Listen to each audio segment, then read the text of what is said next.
De rendez-vous médicaux en examen, la vie de Sabrina est bouleversée depuis quelques semaines. Tout a commencé en février dernier.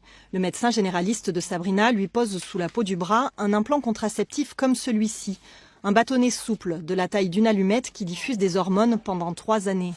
Très vite, elle n'y pense plus, mais cet automne, de vives douleurs apparaissent et perdurent. Elle demande alors à son médecin de lui retirer l'implant. Donc il commence à me palper le bras gauche, à le fouiller un peu de partout, tout ça. Il s'avère qu'il ne le trouvait pas. On a passé l'échographie du bras, on ne l'a pas trouvé. On a passé l'IRM, bras gauche, on ne l'a pas trouvé. On a passé la radio des poumons, on ne l'a pas trouvé. Et on l'a trouvé grâce au fameux scanner. On l'a trouvé ici, scanner côté droit, au niveau des poumons.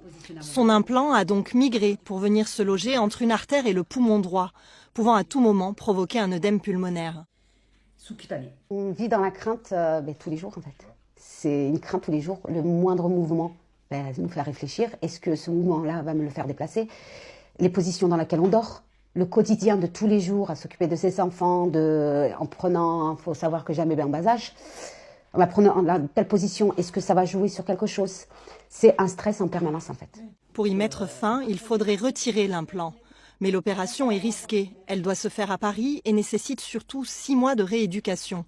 Sabrina nous affirme que le laboratoire fabriquant l'implant lui a proposé de prendre en charge le coût de cette opération en échange de son silence.